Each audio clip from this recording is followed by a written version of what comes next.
Hola amigos, ¿cómo están? Bienvenidos a un capítulo nuevo de Etreum Podcast, el podcast donde hablamos de cine de terror con sus protagonistas. En esta ocasión tenemos un invitado muy especial, a un invitado que aprecio muchísimo y que tengo un gran respeto, que es Maxi Contenti. Maxi es un director de cine uruguayo, que es muy crack y es uno de los que ha hecho eh, cine de slasher, que es algo que no se ve mucho en Latinoamérica, pero que tenemos grandes expositores en ese tema. Y bueno, damos la bienvenida a Maxi. Maxi, ¿cómo estás? Hola Jorge, un gusto. Muchas gracias por la invitación. Muy bien acá. Ah, genial, Maxi. Gracias por haber aceptado esta invitación. Para mí es un honor tener un invitado de tanto protagonismo en el cine latinoamericano y de un género pues que somos muchos los que nos apasionamos por este género que es el terror.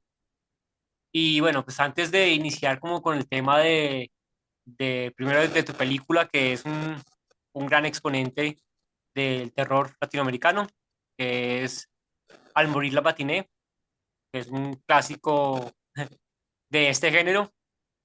Quiero preguntarte cómo fue tu acercamiento con el terror, en qué momento fue que hiciste clic con este género y te enamoraste de estas películas tenebrosas y de suspenso y de muertes y sangre. Bueno, mi acercamiento fue de muy chico. Ya cuando era muy pequeño, miraba películas de terror escondidas. Eh, Aquí en Uruguay había un programa de televisión que pasaba películas de terror los viernes y se titulaba Viernes 13. Entonces, en ese compendio que hacía el programa que pasaban, fue donde descubrí más terror que en cualquier otro lado y también a veces podía alquilaba alguna película. No me dejaban alquilarlas, entonces por lo general lo que hacía era las veía de chico. Habré empezado a mirar películas de terror muy chico, a los 6 7 años, 8. Mis recuerdos de muy chicos son con películas también de terror, como por ejemplo Puppet Master y las Viernes 13, por supuesto.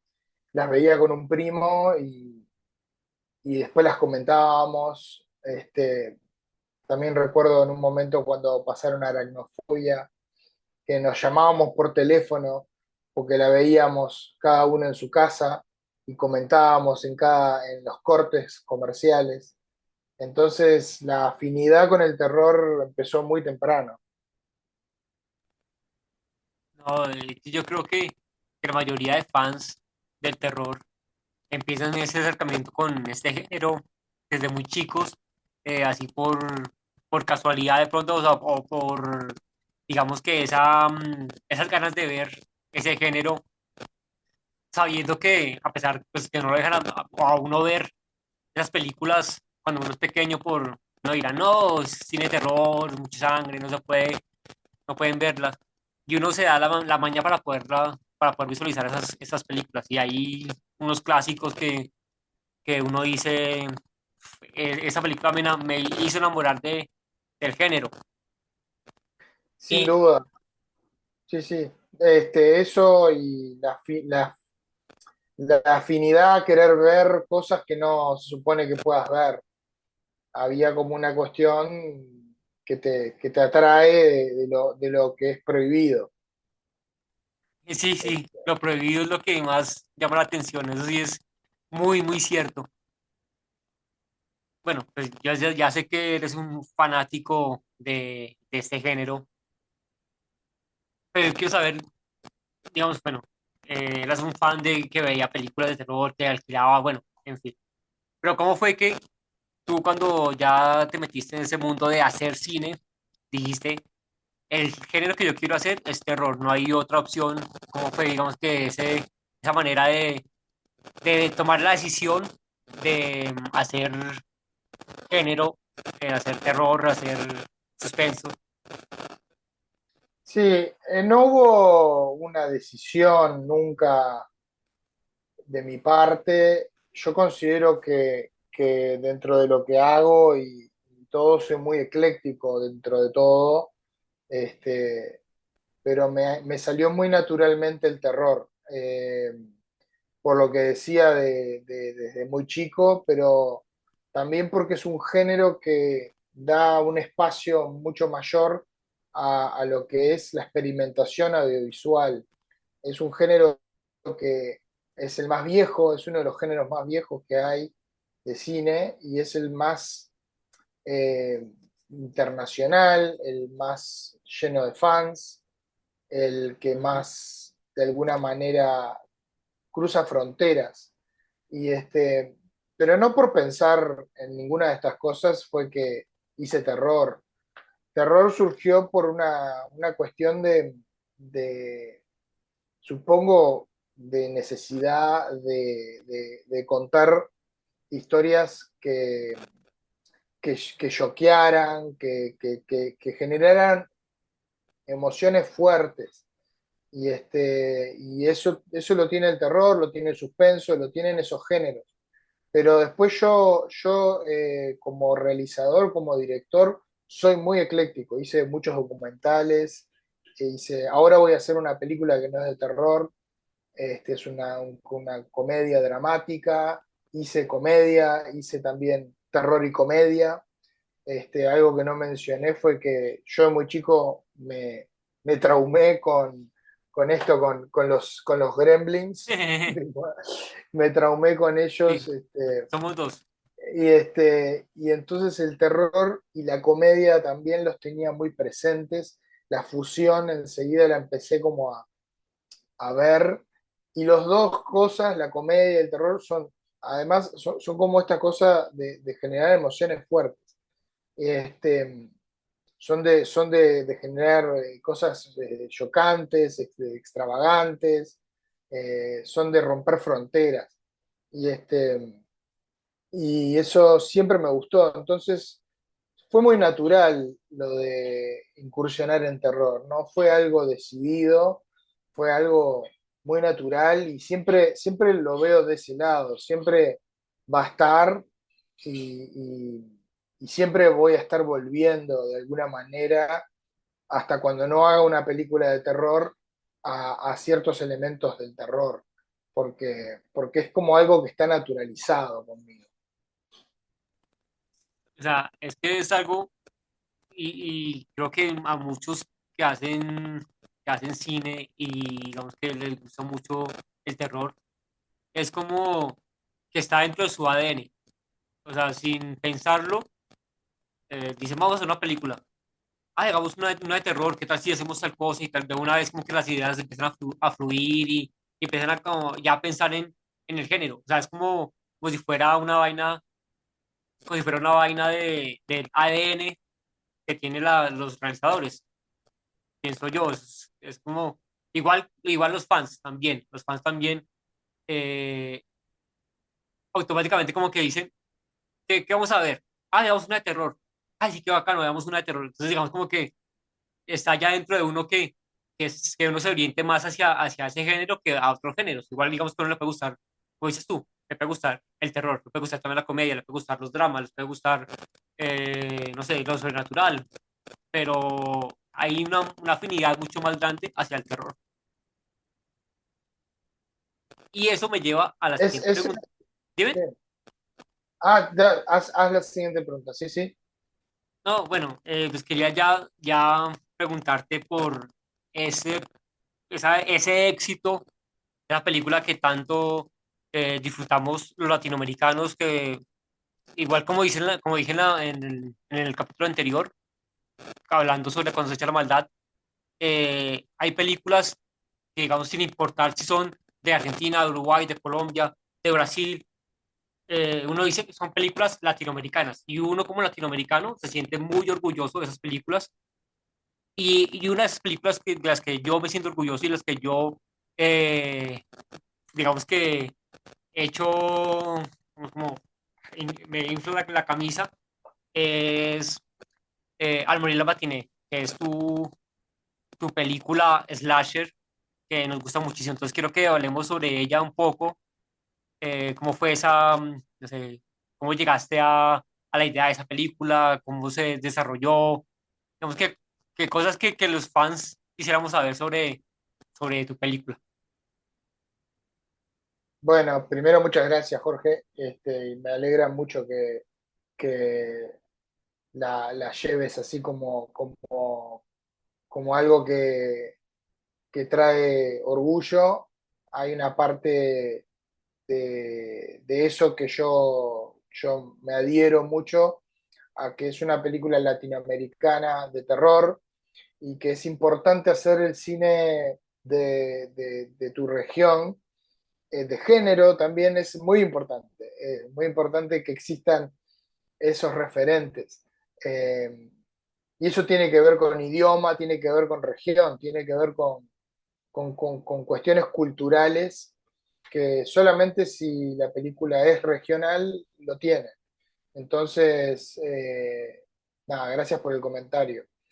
Y respecto a por dónde empezar con el Amor y la Matiné, yo empezaría a hablar de la inspiración de la película. Siempre que hablo de la película, lo primero que menciono es que la película fue inspirada por su locación, por su cine. El cine donde filmamos era un cine, no era uno, eran dos cines en verdad, pero que combinamos, pero el cine principal, o sea, la estrella, adentro de la sala, yo estaba filmando un comercial años antes de filmar la película, bastantes años antes, estaba filmando un comercial y estaba ahí, mientras filmábamos el comercial, yo dije, wow, esta sala, es una sala de la sala 18 de julio de Montevideo, es una sala enorme, una de las más grandes de Montevideo, ya abandonada, dejó de ser sala hace mucho tiempo, tuvo tiempo siendo sala de cine de Cinemateca, que es una organización uruguaya de cine muy importante, pero después dejó de ser sala. Y yo dije, ¿qué? Estaba mirando alrededor mientras filmábamos este comercial, que era un comercial para el Día del Cine, que es un día que se organiza acá para mostrar películas, para que sea más barata la entrada y eso. Y dije, wow, acá hay una película. La sala en sí me estaba hablando y me estaba diciendo que hiciera una película y era una película de terror. Directamente ya me estaba pidiendo terror. Estábamos en la oscuridad filmando y enseguida ya como que eso fue algo muy natural que apareció. Y de ahí empezó de a poquito a estar la idea en la cabeza, y se empezó a idear hacer la película toda dentro de la sala. Fue lo primero. Entonces, la inspiración a mí con El Morir la Matiné y con muchas otras cosas siempre fue muchas veces los entornos. Entonces, es algo también muy cultural, entonces es algo de algo de lo local. El entorno inspiró la película. No, es que eh, cuando estabas hablando, me estabas contando esto, automáticamente yo pensé, es que cuando, o sea, yo lo llamo que somos unos loquitos por esto, por este género, eh, ve, creo que te debió haber pasado, uno ve, digamos, la locación de un sitio y uno dice, uy, aquí se podría grabar una película sobre tal cosa. Ve bueno, y obviamente pues no tiene digamos, la tendencia a eso, porque no vio mucho cine de terror y vio esos grandes éxitos de los ochentas.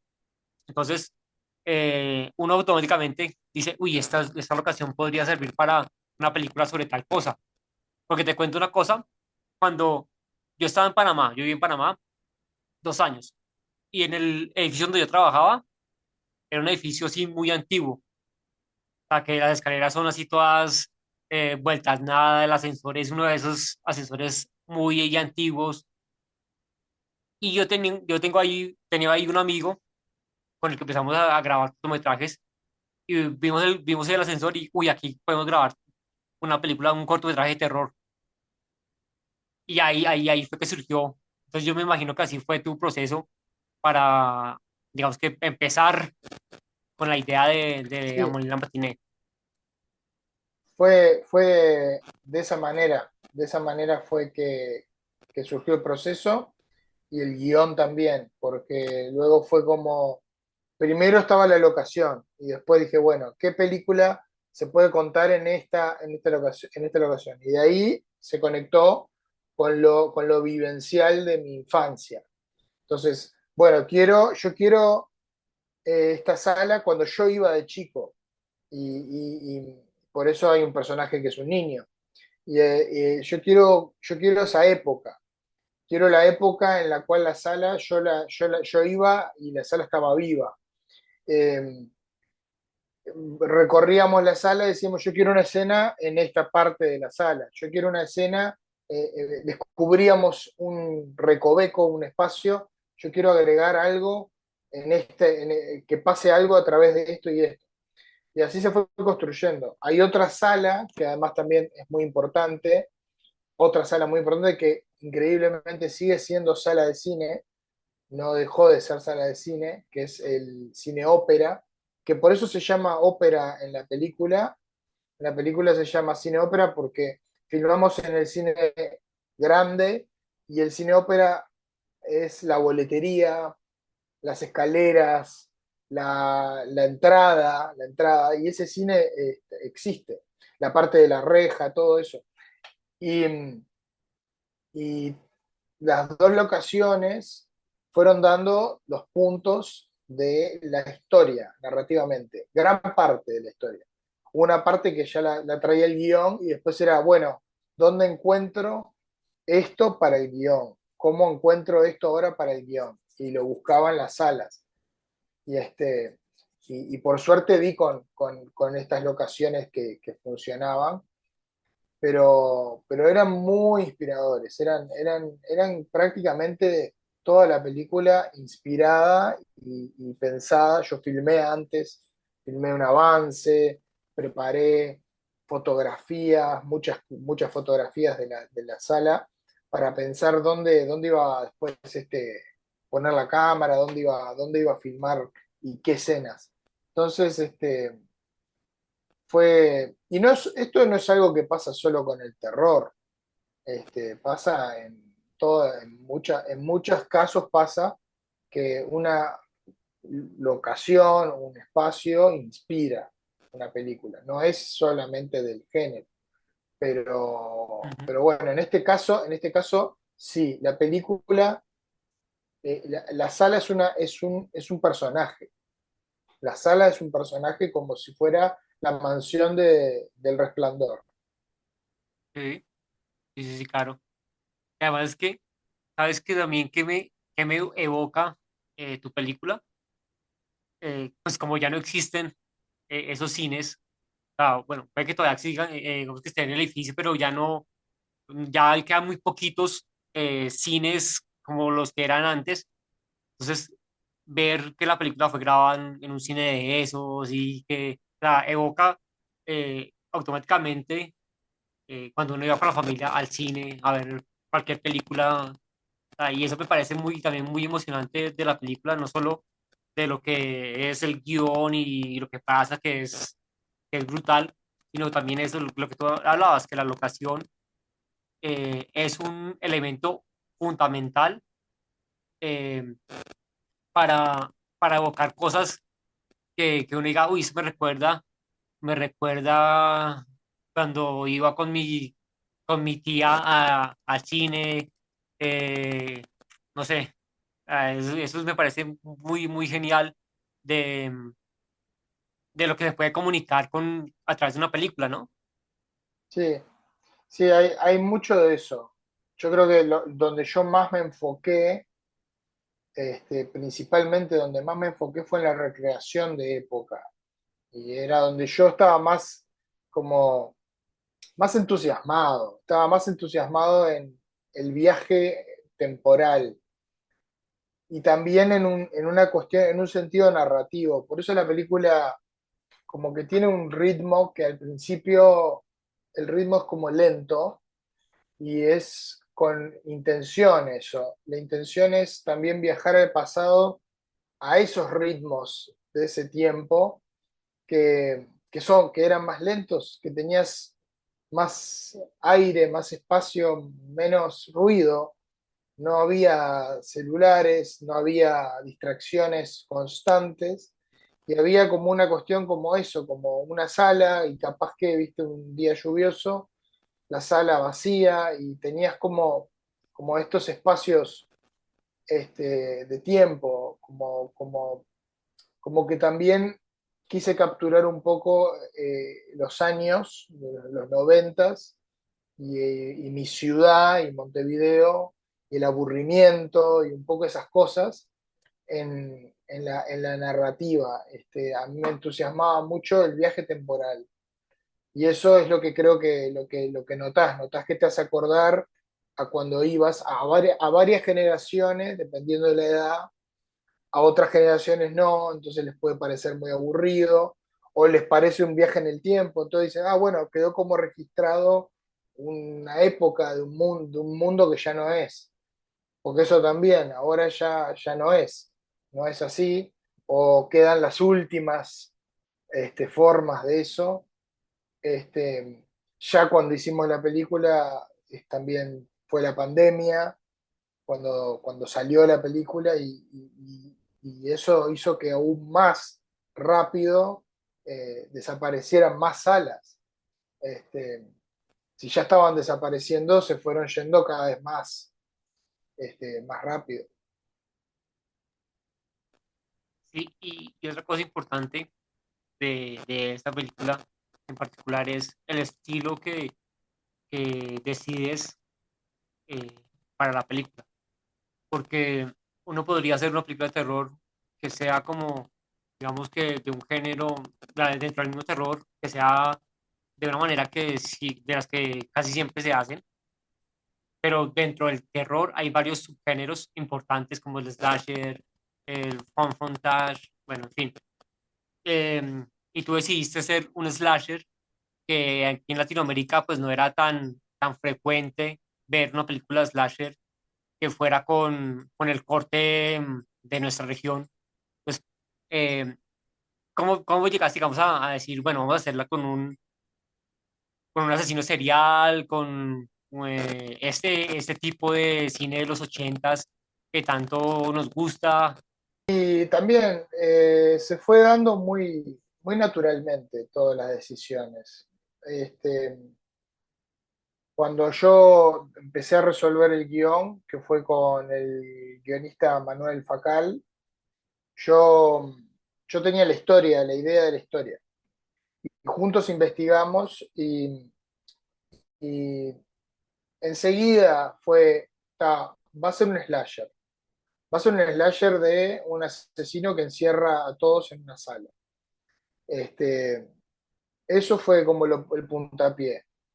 Tipo, no había mucho ahí que como que no hubo mucho pienso fue algo muy natural que se dio. Después como que lo que sí hicimos fue darle un poco más como de sazón o de buscarle una cuestión un poco más diferente, que fue combinar el giallo italiano, que es el subgénero que en realidad es el padre del slasher norteamericano. Entonces yo dije, vamos a hacer un slasher latinoamericano, traigamos el giallo y pongámoslo como un perfume alrededor de esto, démosle tintes de giallo. Originalmente el guión tenía muchas más cosas de giallo, como la película que se proyectaba, que al final se tuvo que cambiar. La película que se proyectaba era un giallo, que al final se tuvo que cambiar por temas de producción, pero tenía más tintes todavía de giallo. Entonces era más un giallo con el slasher.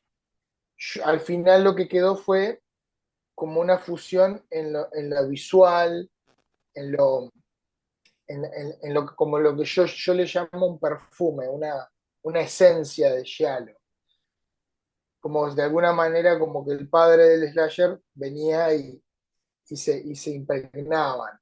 Y pero eso fue más cuando íbamos investigando, cuando íbamos desarrollando la historia, que se le fue agregando esa capa. De hecho, había muchas cosas que se cortaron por esto que digo, de que la película que se proyecta no es un giallo, pero iba a serlo. La película que se proyecta es una película existente, este, y después podemos hablar de eso, pero la película que iba a proyectarse en verdad era, íbamos a filmarla, íbamos a producirla, y no dio los recursos, no nos dio el presupuesto para poder hacer eso. Entonces optamos por poner una película existente que podíamos conseguir los derechos. Y eso me cambió mucho la narrativa, porque había muchas menciones del giallo en la historia. Este, y después lo de la estética 80 y eso es porque yo soy un chico de los 80, el estilo muy Spielbergiano, muy de lo que yo recuerdo mucho, que era un programa de televisión que se llama Historias Asombrosas, que pasaban, que lo producía Spielberg, y que tiene ese tinte, o sea, son las películas de terror, pero también con, con, con una fotografía y una búsqueda muy ochentosa, que no es solamente de las películas de terror, porque por general las películas de terror son muy cutres, eran muy cutres, quiero decir, como más B con su producción, con Sí, su sí. fotografía. Entonces nosotros acá buscamos un poco más como un terror B elevado, como buscando que la fotografía y que la visual y que el arte se luzcan, que sean lindos, que tengan belleza. Entonces hay un embellecimiento del terror B. Sí, sí, sí, tienes toda la razón, porque, eh, bueno, primero pues quiero decir que claramente ese cine asiático de terror es una gran influencia para el género. Me parece que es bellísimo ver las películas asiáticas que son totalmente diferentes a todo lo que uno ve normalmente. Sí, o sea, estás hablando también porque hay algo también de eso, pero yo hablé del terror italiano, pero digo por las dudas. Pero hay algo que no mencioné, que hay inspiración y que te interrumpo porque justo como mencionas el cine asiático, en las muertes yo tomé una inspiración un poco en la animación anime. Y eso es muy poco, no se ve mucho, pero si ve los storyboards están dibujados como si fueran animes. Los hice con un artista, Pablo Praino, que él es muy fanático del anime. Entonces hay una conexión también con lo asiático en cómo estaban construidas las muertes. En cada plano, cada momento, había una búsqueda de giallo italiano, pero también mezclado lo romántico visual del giallo italiano con el anime, con la parte más cinética, más como, como de acción del anime. Ah, ok, sí, pues sí, yo tengo entendido que el Shadow también es de esa parte asiática, entonces por eso me No, pregunté. es italiano el Ah, giallo. bueno, ok, gracias por la Por eso, aclaración. por las dudas te preguntaba, porque el giallo es amarillo en italiano, y el giallo es un género que es el de Darío Argento, Mario Ah, Bava, ese ok, ok. género de terror italiano que dio, de alguna manera fue el que le dio inicio al slasher norteamericano. Los norteamericanos empezaron a hacer como el terror. La diferencia que tiene el giallo es que el giallo tiene siempre un misterio, el giallo siempre tiene quién es el asesino. Y acá el asesino, la cuestión de quién es, no está. Está más como más directo, como un slasher, donde hay un asesino. Y pero por las dudas te corregía porque sí, porque el giallo es italiano. Gracias por la aclaración, gracias por esta masterclass. No, yo honrado que un máster no me corrija, sino que me dé, digamos, como esos tipsitos, Era digamos, como esa. era por las dudas, porque como vi que hablaste, justo hablaste de asiático, dije, bueno, menciono lo asiático, que también fue inspiración en las muertes, pero por las dudas, el giallo es italiano. Ah, ok, muchísimas gracias por la aclaración. Ya aprendí hoy algo nuevo, o algo que de pronto omitía. Eh, bueno, y también algo que tiene tu película, aparte de ser de una estructura muy top y digamos que de una producción muy top, también aparece otro cineasta que es muy brutal, que es Ricardo Islas. Y si no estoy mal, según lo que me informaron, la película que proyectan en tu película es una de Ricardo Islas. Correcto. Sí, Ricardo fue algo que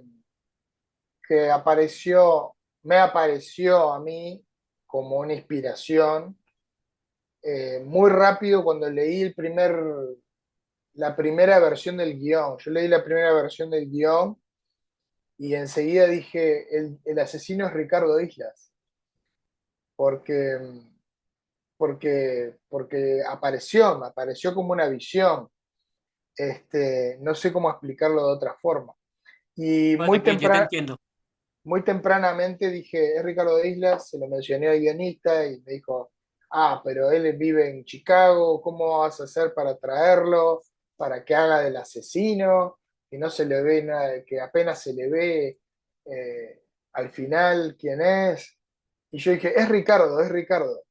Y yo lo conocía a Ricardo, no mucho, en ese momento no lo conocía tanto, pero lo había conocido ya en veces que él había venido a Uruguay y lo contacté y le dije, tengo este proyecto y le dije, te paso el guión y, y- y él lo leyó al toque, lo leyó y me encanta. Y digo, bueno, sos el asesino. Tipo, le dije, bueno, me parece que sos el asesino.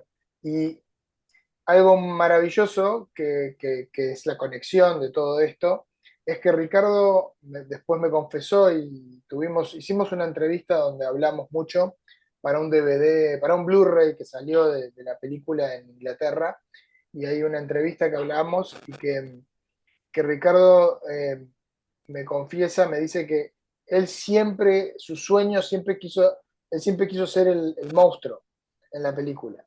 Y yo le cumplí su sueño de ser el asesino, de ser el monstruo en una película.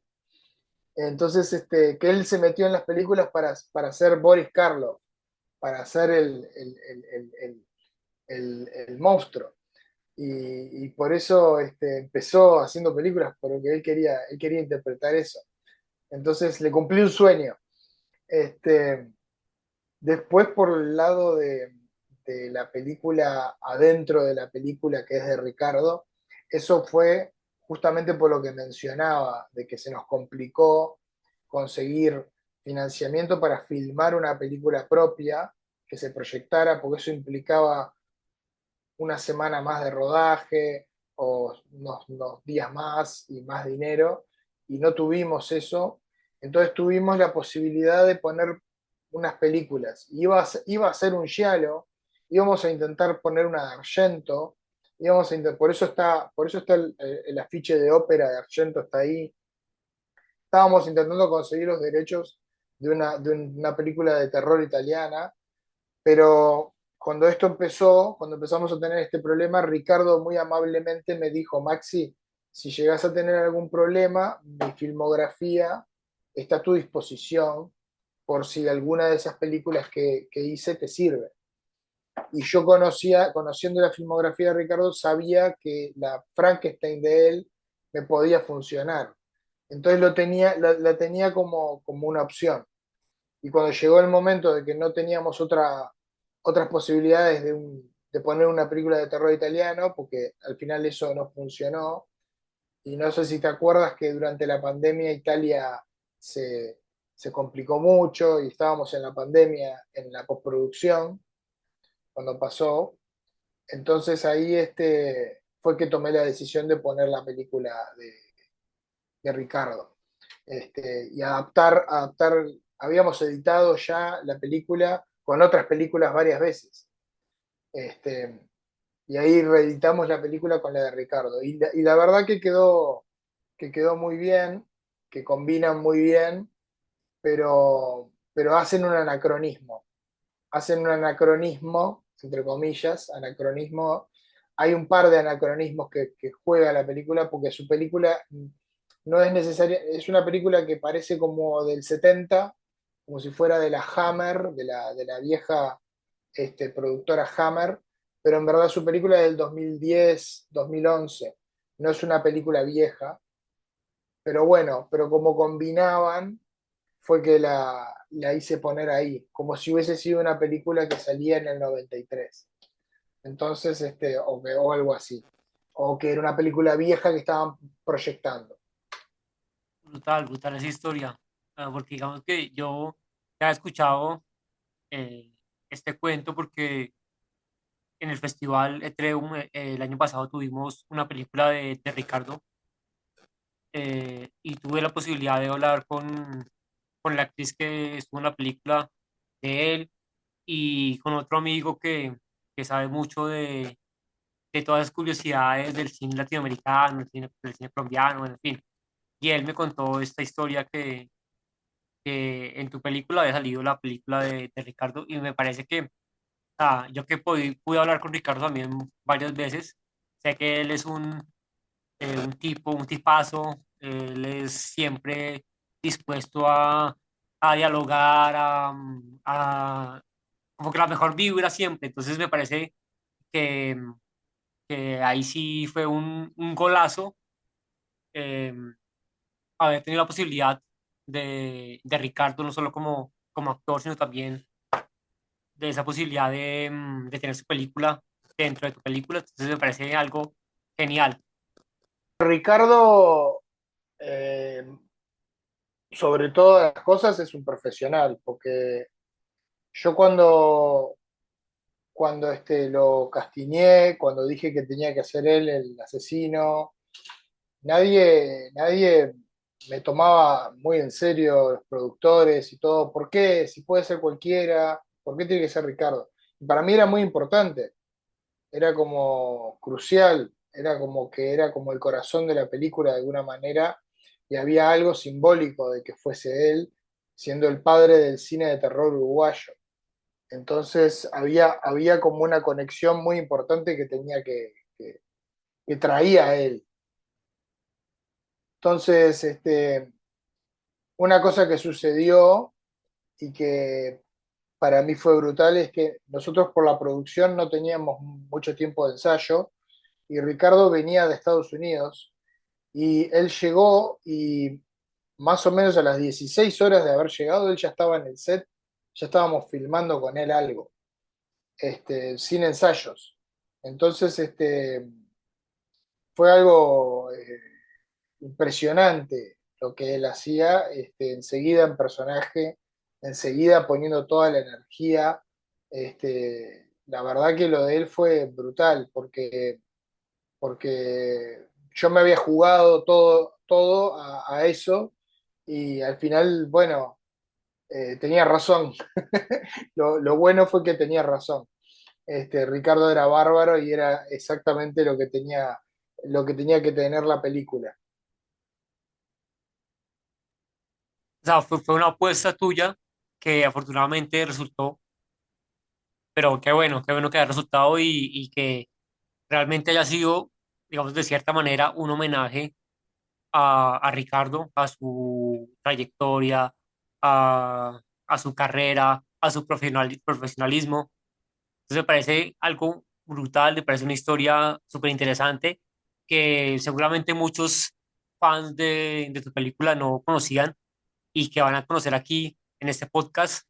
Entonces me parece algo extremadamente bonito, una historia súper muy bonita. Y bueno, pues felicitarlos a ambos porque sé lo profesionales que son, sé lo más máster que son y realmente me llegaron al corazón con esa película porque tú sabes que los fans del terror son muy exigentes, eh, somos muy, que no nos gusta muchas cosas porque decimos, "Ah, es lo mismo de siempre", y esta película fue una de las que están en el top de películas latinoamericanas de terror. Entonces, agradecerte a ti, a Ricardo, a todo el equipo, por sacar esta obra de arte tan bonita y que es tan significativa para los fans. Muchas gracias de vuelta, Jorge.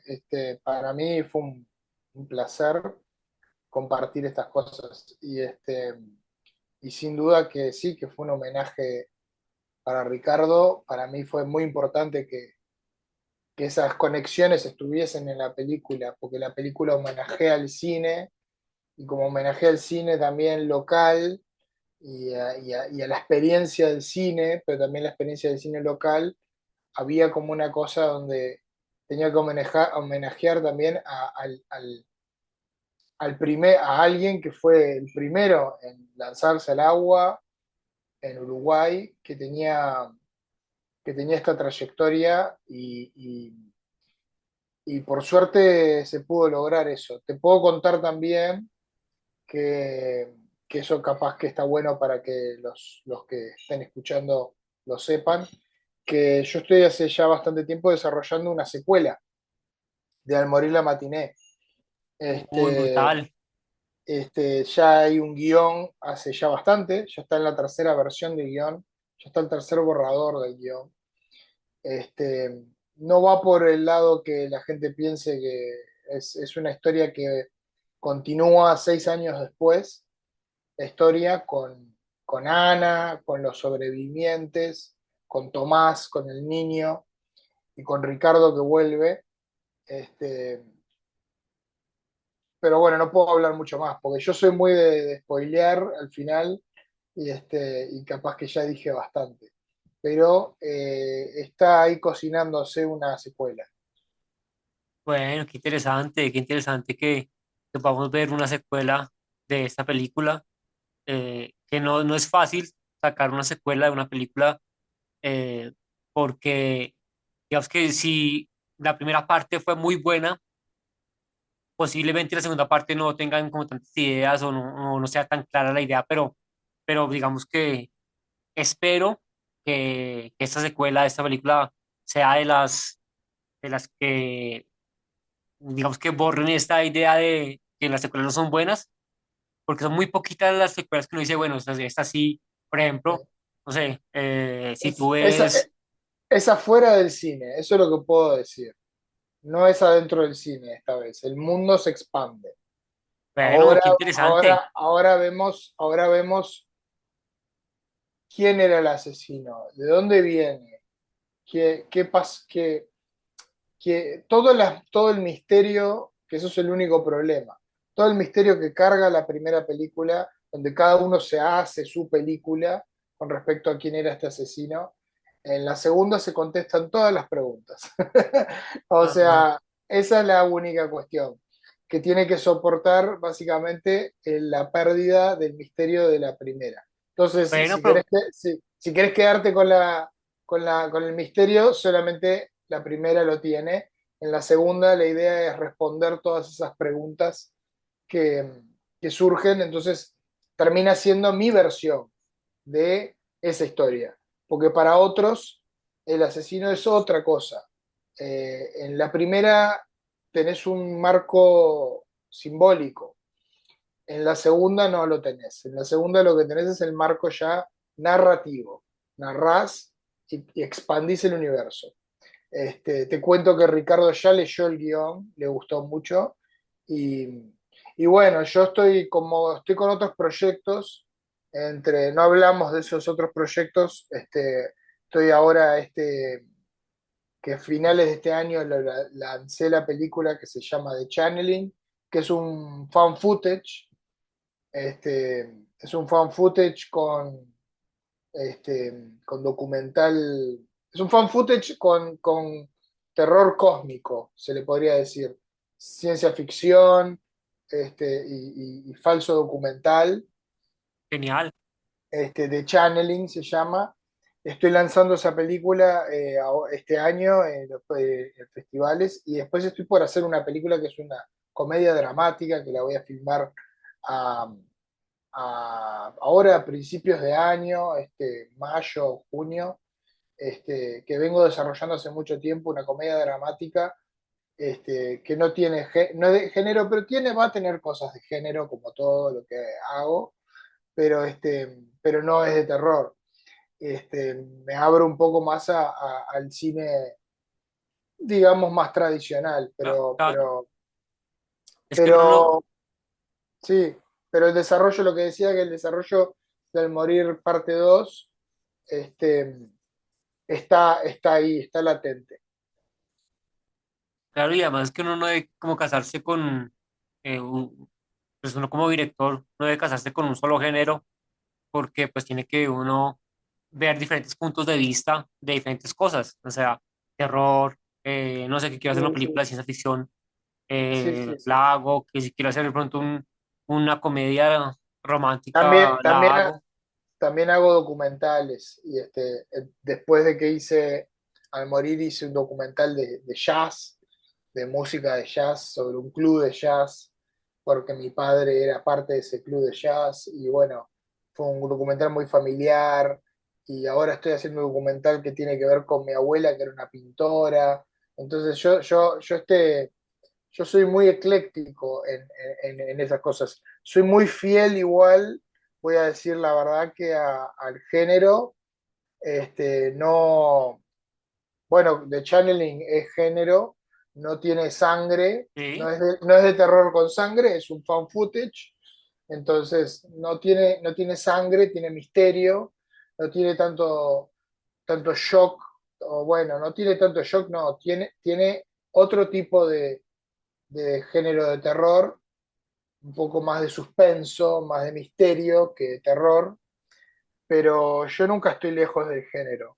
Eso sin duda que nunca estoy lejos. Siempre voy a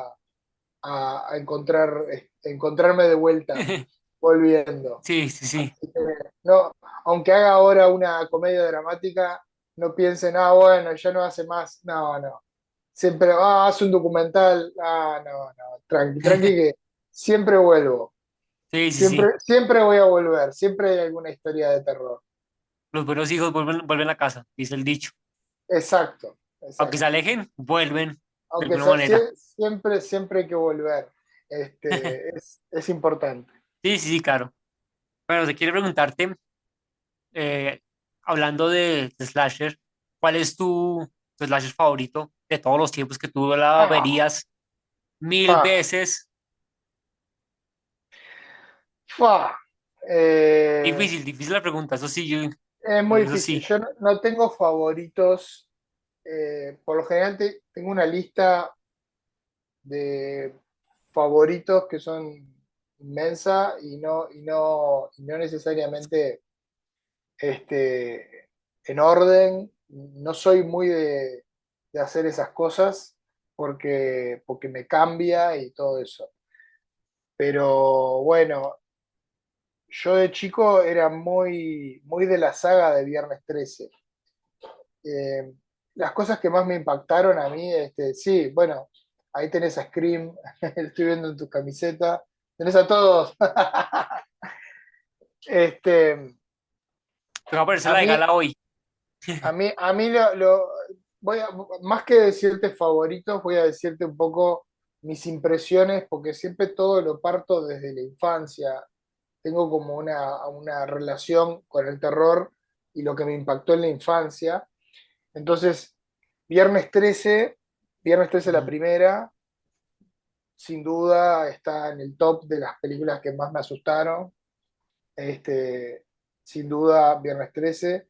Halloween le tengo mucho respeto, pero Halloween no está dentro de esas que me impactaron. Quizá porque Halloween la vi de día y la alquilé y la vi de día. Mm, Hice trampa, hice trampa. No la vi la vi en un contexto muy seguro, Halloween. La vi muy en un VHS de día, pero igual le tengo mucho aprecio. Es un peliculón. Después, Freddy Krueger yo no podía mirar, o sea, las de Freddy Krueger no las podía ver porque me daba mucho miedo, me asustaba mucho Freddy Krueger. Entonces es como que las vi más tarde, entonces no me impactaron tanto. Cuando las vi ya las tomaba un poquito más desde el lado de, un poco más con gracia. Entonces no le tuve tanto, no tuvieron tanto impacto. Yo diría que si te tengo que decir es Viernes 13 la primera, sin duda, como slasher, y también la cuarta. Soy bastante. Después Scream me encanta también, sí, clásico.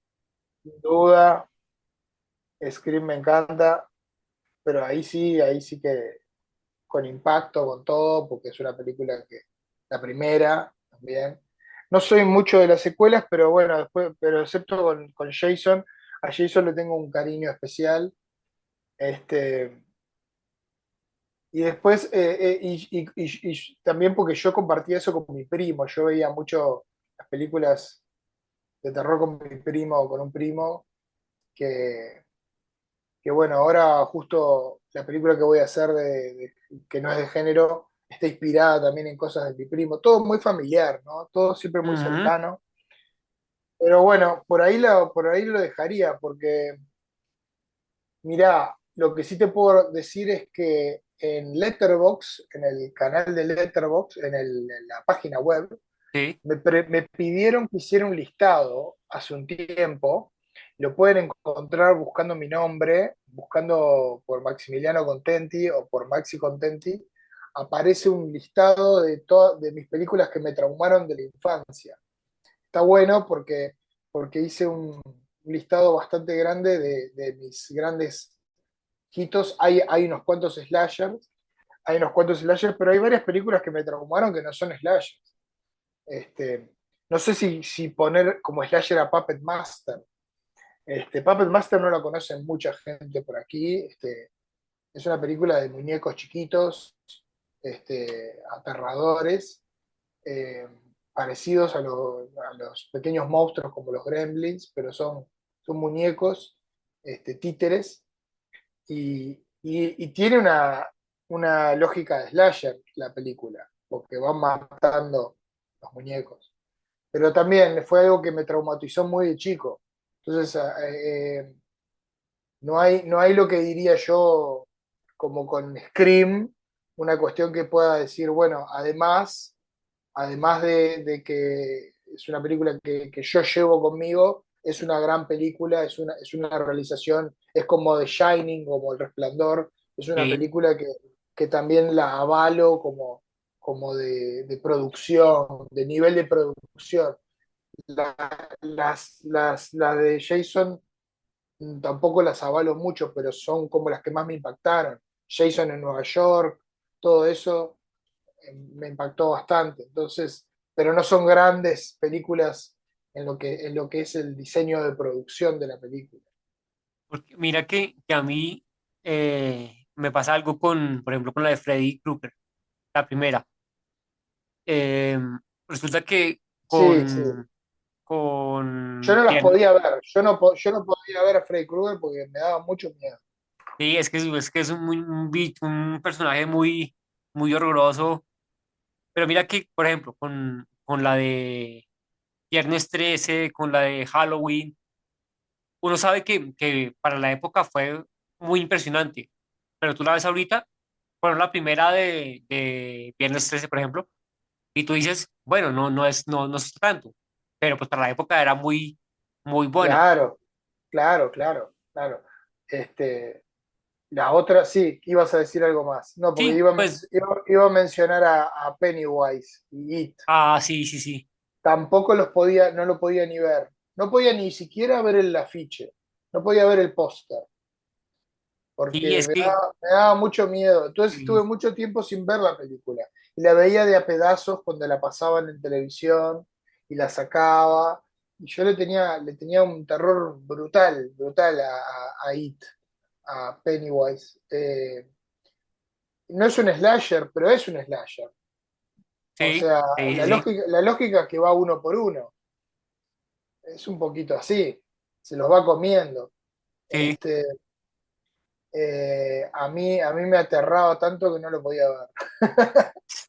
No, sí, es que es un payaso que se supone que los payasos son algo amigable y que en esas películas sea al contrario, que el payaso sea el de las pesadillas, el que los atormenta. Entonces, eso hace como ese shock en la mente de uno que uno siempre asocia los payasos con algo, algo dulce, algo Sí, sí. agradable y cuando pues, Y cae en esa casa. las nuevas de Andy Muschietti están buenas también. A mí me gustó.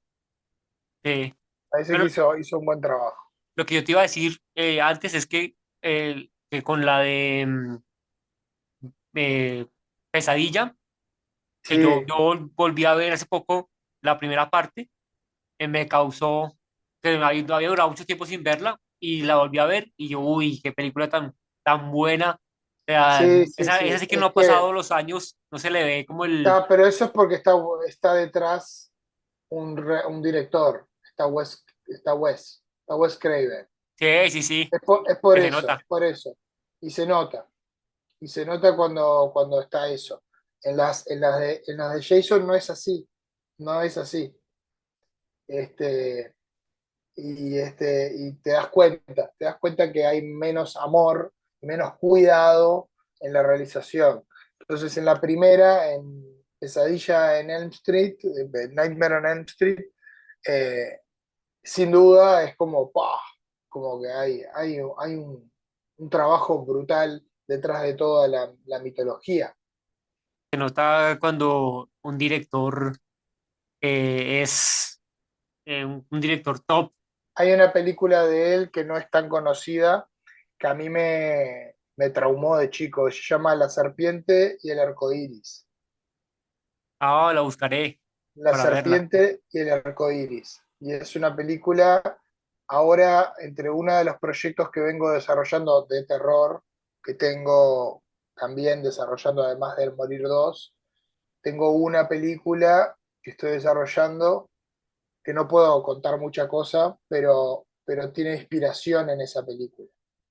Y en esa película hay vudú, hay como magia vudú y, y entierran vivo al personaje y tiene como un montón de Interesante. cosas este,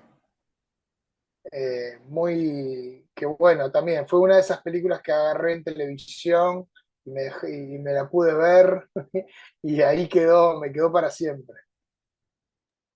Bueno, bueno, qué bueno que esas influencias de estos clásicos que pudiste ver en tu juventud o en tu infancia, eh, pues se vean ahí un poco en tus películas. Eso es algo, algo que es de admirar, Sí. porque tiene que tener En siempre la- las referencias claras de lo que le gusta y sí, lo que le gustó para sus propias producciones. sí. En Al Morir hay mucha referencia, hay mucho, como podía poder poner pósters porque era una sala, tenía como la libertad. Entonces, hay mucho que no es necesariamente género slasher. De hecho, no hay ningún afiche directamente de Viernes 13. No hay ninguno, explícitamente no hay de slashers. Hay de otras películas que inspiraron, ahí está uno de Indiana Jones, este, hay uno de E.T., pero que está roto el póster de E.T., hay uno de Cocodrilo Dundee, hay uno de una película española que está muy vinculada a morir porque se llama Angustia la película, y si la buscan, de Vigas Luna, Angustia es una película que es muy parecida al Morir la Matiné en la historia, en la temática y todo, pero yo no la conocía y el guionista tampoco la conocía. La descubrimos cuando estábamos ya en producción, cuando ya estaba por filmar la película, descubrimos esta película que era muy parecida y yo dije, no puedo creer qué parecida que es y qué buena película que es, porque Angustia es buenísima. Entonces mucha gente, dije yo, mucha gente, muchos españoles van a pensar que le estamos plagiando. La voy a homenajear y aparece un afiche en un momento muy importante que es en la boletería cuando rompen el vidrio de la boletería. Entonces lo pueden ver ahí, en el momento que rompen el vidrio de la boletería, aparece el afiche de Angustia. Y lo hice a propósito ahí para, como para decir, bueno, rompí ahí un poco cualquier maleficio de que alguien piense de que yo estoy plagiando Angustia, porque yo no sabía, yo no la conocía, pero tiene muchas, inconscientemente muchas cosas similares. Ah, qué Es buen dato. otra anécdota más de Al morir la matiné. Está lleno de muchas anécdotas bacanas. Entonces, hay un afiche de una película mía vieja, de mi primera película, que también sería la otra parte anacrónica. Hay un afiche de unos amigos este, de, de Argentina, los que hicieron Plaga Zombie, Pablo Parés, Uf, Hernán Sáez, de Farsa. total. Está el afiche de Plaga Zombie por ahí mezclado. Hay muchos afiches que son que juegan con este anacronismo porque son películas que no necesariamente, capaz que fue una del 97, ¿no? Del 93, o otra de la mía es del 2005, una cosa así. Entonces no cuadran pero cuadran igual ¿Sí? por estilo, cuadran por estilo, pero yo jugué con el anacronismo, estaba inventando un año 93 que era mi propio año 93, no tenía por qué Sí, este, claro. Esa, respetar fechas de sí, nada. porque era tú, era dentro de tu universo de la película, era tu Exacto, 93. era en mi universo, entonces Sí, sí, sí, jugaba con claro. eso. Pero hay un montón de cosas para descubrir para en algunos, bueno, si algunos tienen la suerte, bueno, en Amazon se puede comprar en Blu-ray, en DVD, los que son fanáticos de tener las películas y coleccionar. Yo hice no uno, sino que hice dos audio comentarios para diferentes ediciones que se hicieron y en los audio comentarios hablo de todos los detalles. Hay uno que es la edición de Estados Unidos, porque lo que sí hice fue, hay una edición uruguaya, pero la edición uruguaya la edité yo acá, muy chica, ¿no? Muy simbólica, y solamente tiene el backstage. Pero las ediciones norteamericanas y la que es de Inglaterra y la alemana, tienen un libro, tienen libritos, tienen póster, tienen backstage y además tienen extras, ponen cortos míos, comentario, todo lo que quiera, podía poner lo que quiera. Entonces están llenas de cosas de esas que antes eran muy divertidos de ver. Sí, Este, especialmente para los cinéfilos, yo amaba los comentarios y eso, todo eso se perdió, ojalá que vuelva en el futuro un poco sí, esa afinidad, pero lo comento porque si hay alguno que pueda conseguir una copia por Amazon, que se venden en Amazon y eso, tiene todo eso. Se le puso mucho cariño a a la edición. sí, es que se perdió desafortunadamente digamos, esa magia del DVD con cosas extras, porque ahora ya todo es por perdón, por plataformas Sí, sí, digitales, sí, entonces sí. ya no, Sí, las películas se promueven ahora con TikTok, entonces es como que pierden todo, perdieron mucha magia de poder descubrir, pero todavía como que prevalece una afición y un pequeño club de fans que mantienen vivo el formato físico y el sí, sí, formato sí, físico cada vez va a resultar ser más valioso por una necesidad del mundo de desconectarse. irónicamente vamos a necesitar el físico para reconectar con lo real, de alguna manera, porque la internet nos está enloqueciendo. Sí, total, total. Pues Y además desafortunadamente, es el ritual, es lo más cercano que tenés al ritual de ir al cine, es el tener la película en formato físico. A ver si tengo por acá una copia. Mirá, no estoy tan lejos. Capaz que tener la película como así en formato físico, como está acá, qué bonito. aquí, y tenerla, que tenga adentro sus cositas, y que, Sí, sí, sí, claro. y que luego, bueno, que uno de alguna manera tenga ese momento como un libro, de que lo abre, de que la pone, de que se hace un espacio, se hace un tiempo, se hace como un momento para la película y para lo que trae ese elemento físico, a diferencia de estar en un streamer y hacer pasar una cosa, y hacer así, ¿viste? Y seleccionar algo y que sea como un proceso muy digestivo de procesar algo, consumo, consumo. En el otro es como el disco, es como el vinilo, es como el disco. Sacás el disco, tiene peso, tiene historia, tiene un librito de arte, tiene un arte de la tapa, pones en la púa, Ujú. escuchás solo eso, no hay nada más que interrumpa, no están los comerciales, no hay nada, tenés el disco, es solo ese disco, bueno, lo mismo, es solo esta película. Entonces eso va a ser una cosa que yo creo que va a revalorizarse mucho. No, y además que eso recuerda la época desde hace muchos años que uno iba, por ejemplo, que uno iba a la videotienda, alquilaba películas, digamos como ese ritual de ir. Es algo que también se perdió desafortunadamente, pero pues Ya que, tengo otra bueno, edición, otra edición.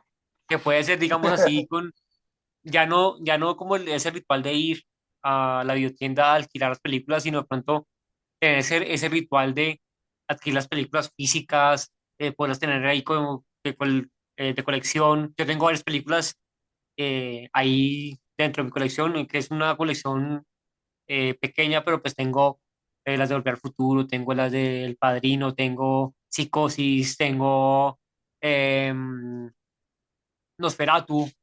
Entonces digamos que tener esa colección de películas es también algo muy emocionante, muy bacano, y además porque la calidad de la película, ver esa calidad pues que ahorita pues ya la hacen Full HD y 4K, que muy brutal, pero pues esa edición que era de una calidad un poco más normal, pues, me refiero a que una calidad más acorde Sí, a lo que sí, uno alquilaba antes o a lo que uno veía antes. Entonces me parece una vaina muy interesante, muy chévere. sí, sí, sí, sí. Está esa parte, pero también está la parte de que se vea bien.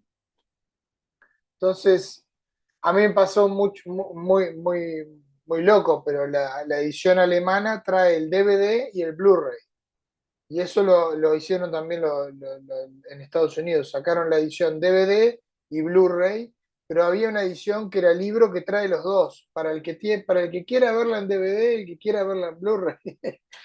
El que quiera verla perfecta, la puede ver perfecta.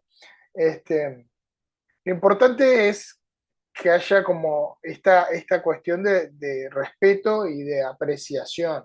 Es una apreciación, es un momento, es la fisicalidad, pide respeto, pide un momento de presencia. Es un momento de presencia. Exacto, sí, sí, sí, claro. Es que mantener ese respeto por esas obras audiovisuales o pronto también si hablamos de discos, pues esos discos, esas canciones que son legendarias, que tengan una calidad suprema para poderlas ver y tenerlas físicas. Es que lo físico a veces es, digamos que tú puedes decir, mira, mira mi colección de películas, mira mi colección, los que coleccionan LPs. mi colección de long players. Es algo muy, muy interesante, muy, muy bacano que debería volverse a, a institucionalizar, porque se ha perdido ese gusto por, digamos, como por tener las cosas eh, de manera física, poder ver la película, que uno abre la caja de la película y la ponga en el DVD o en el VHS, y tiene VHS, pero digamos como eh, como esa cosa emocionante que es poder, poder sacar el disco, ponerlo, que salgan las advertencias de este Sí, sí. DVD está protegido. Bueno, pero digamos que todo eso es muy bacano, muy, porque mira que yo hace poco compré un DVD de una película colombiana de terror que se llama Al final del espectro. No sé si tú lo has visto, es de Juan Felipe No, Orozco. Si no, te la recomiendo, que es muy, muy buena. Pero, o sea, yo la había visto digital, pero pues tenerla física es muy, muy interesante, tenerla ahí en mi colección y poder sacar y verla cuando yo quiera. Entonces me parece algo muy, muy bacano. Pues ya como para ir finalizando la charla, que ya, pues yo sé que tienes que hacer muchas cosas y todo, sí. quiero que a la gente le recomiendes una película que tú digas, el fan tiene que ver esa película porque es muy buena y no puede, digamos, ser fan si no la ha visto. Ok. Bueno, entonces me voy a ir del género slasher, porque como ahora estoy sacando una película que es un fan footage, y como, bueno, el presente manda un poco más, voy a recomendar una película que tiene inspiración en esta que hice que se llama The Channeling, la película que hice de Channeling, que está un poco hecha en inglés y en español, por eso se llama The Channeling. La hice con unos norteamericanos en coproducción. La canalización en español, para decirlo en español. Este, y la película trata sobre una youtuber que desaparece, investigando un gurú, New Age. Y el gurú New Age, contactaba extraterrestres. Entonces, la película que voy a recomendar tiene una inspiración, fue inspiración de esta que hice. Se llama Alien Abduction, o también se conoce como The McPherson Tapes, las copias McPherson, pero en verdad es más conocida como Alien Abduction. Es una de las primeras películas de found footage antes de Blair Witch. Salió antes de Blair Witch Project, antes de la Bruja Blair, antes del proyecto de la Bruja Blair. Y a mí me traumatizó de chico sobre aliens y una familia acosada por aliens en una casa en el campo. Y yo me inspiré mucho en esa película para The Channel. Así que esa es mi recomendación para el fan, para el fandom, que película de género fan footage, que vean Alien Abduction. Bueno, gracias por la recomendación. La estaremos buscando para poderla ver. Y bueno, pues Maxi, te agradezco muchísimo por haber estado aquí en este programa, por haber regalado esta charla tan interesante. Entonces, por favor, despídete de la gente que nos Bueno, vio. muchas gracias, un saludo para todos, muchas gracias a todos los oyentes y todos los que nos vieron. Y bueno, y espero que sigan descubriendo nuevas gemas del terror y del género en general también, la ciencia ficción, la aventura y la fantasía. Bueno, Maxi, gracias por haber estado acá. A todos los que nos vieron, gracias por estar ahí dándonos aguante todos los episodios. Recuerden que pueden seguirnos en @etreum podcast. Ahí pueden estar pendientes de todo lo que vayamos montando a redes sociales de los capítulos, y los que sean realizadores audiovisuales pueden enviar sus películas de cortometrajes al Festival Etreum. a través de Film Freeway. Entonces ya está abierta la convocatoria, entonces para que envíen sus películas y cortometrajes. Y muchísimas gracias a todos y nos vemos en un próximo episodio y gracias.